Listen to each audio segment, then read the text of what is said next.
ನೋಡಿ relation function exercise 2.1 ಮಾಡ್ತಿದ್ದೇವೆ. So 6th question ಮಾಡ್ತಿದ್ದೇವೆ. ಇದಕ್ಕಿಂತ ಮುಂಚೆ ಎಲ್ಲ 5th ಕ್ವೆಶ್ಚನ್ ಮಟ್ಟ 1 to 5th ಕ್ವೆಶ್ಚನ್ ಮಟ್ಟ ಮಾಡಿ ಹಾಕಿದ್ದೇನೆ. If A cross B equals to AX AY BX BY ಹೀಗೆ ಕೊಟ್ಟಿದ್ದಾರೆ. Then find A and B. First of all ನಾವು ಎ ಮತ್ತು ಬಿ ಕೊಟ್ಟಿದ್ದರು, ಅದರ ಮೂಲಕವಾಗಿ ಎ ಕ್ರಾಸ್ ಬಿ ಮಾಡ್ತಿದ್ವಿ. ಇವಾಗ ಏನು ಮಾಡಬೇಕಾಗುತ್ತೆ, ಎ ಕ್ರಾಸ್ ಬಿ ಕೊಟ್ಟಿದ್ದಾರೆ, ಅದರಿಂದ ಎ ತೆಗಿಬೇಕಾಗುತ್ತೆ. ಸಿಂಪಲ್ ಆಗಿದೆ ನೋಡಿ. ಎ ಯಾವಾಗ ಅಂತಿದ್ದೆ, ಫಸ್ಟ್ ಎಲಿಮೆಂಟ್ ಯಾವಾಗೂ ಎ ಇಂದಿರಬೇಕು, ಸೆಕೆಂಡ್ ಎಲಿಮೆಂಟ್ ಬಿ ಇಂದಿರಬೇಕು. ಫಸ್ಟ್ ಎಲಿಮೆಂಟ್ ಯಾವಾಗೂ ಎ ಇಂದ ಇರುತ್ತೆ, ಸೆಕೆಂಡ್ ಎಲಿಮೆಂಟ್ ಯಾವಾಗೂ ಬಿ ಇಂದ ಇರುತ್ತೆ. ಸೊ ಭಾಳ ಸಿಂಪಲ್ಲಾಗಿ ತಲೆ ಓಡಿಸ್ಬೇಕಾಗುತ್ತೆ, ಸ್ವಲ್ಪನೇ ಅಷ್ಟೇ. ಏನು ಟಫ್ ಏನು ಇರೋಂಗಿಲ್ಲ, ರಾಕೆಟ್ ಸೈನ್ಸ್ ಏನು ಇರೋದಿಲ್ಲ ಇದರೊಳಗೆ.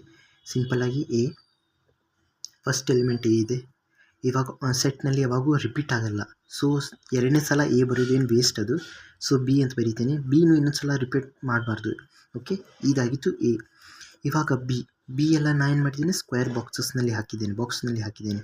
So it is X and ಕಾಮ ವೈ. ಇದಾಗಿತ್ತು ಎ ಬಿ. ನಿಮಗೆ ಎಷ್ಟೇ ದೊಡ್ಡ ಎ ಕ್ರಾಸ್ ಬಿ ಕೊಡಲಿ, ನಿಮಗೆ ಕಮ್ಸೆ ಕಮ್ ಒಂದು 16 ಎಲಿಮೆಂಟ್ಸ್ ಕೊಟ್ಟರು ಅದು ಬರೋದೇ 4 ಎಲಿಮೆಂಟ್ಸ್. ಯಾಕಂದರೆ ಅದರಿಂದ 2 ಬರುತ್ತೆ, ಇದರಿಂದ 2 ಬರುತ್ತೆ, ಇಲ್ಲಾಂದರೆ ಅದರಿಂದ 4 ಬರುತ್ತೆ, ಇದರಿಂದ 4 ಬರುತ್ತೆ. ಓಕೆ, ಹಾಗೆ 4 ಎಲಿಮೆಂಟ್ಸ್ ಅಷ್ಟೇ ಬರೋದು. ಹೀಗೆ ಇದರೊಳಗೆ ನೋಡಿ 2 ಎಲಿಮೆಂಟ್ಸ್ ಈಚ್ ಕೊಟ್ಟಿದ್ದಾರೆ. 2 × 2 4, ಅಂದರೆ 4 number of elements in a cross B ಇದೆ. ಸೊ ಇಟ್ ಈಸ್ ಕೊಟ್ಟಿದ್ದಾರೆ. ಯಾವಾಗಾದರೂ number of elements A B ಯಲ್ಲಿ ಜಾಸ್ತಿ ಇದ್ದಾಗ, ಫುಲ್ ಹೈ ಇದ್ದಾಗ ಎ ಮತ್ತು ಬಿ ಯಲ್ಲಿ ತುಂಬ ಕಡಿಮೆ ಇರುತ್ತೆ.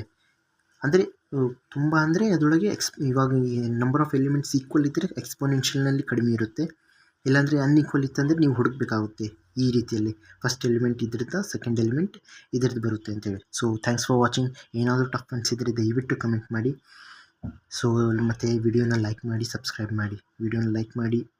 ಚಾನಲ್ನ ಸಬ್ಸ್ಕ್ರೈಬ್ ಮಾಡಿ.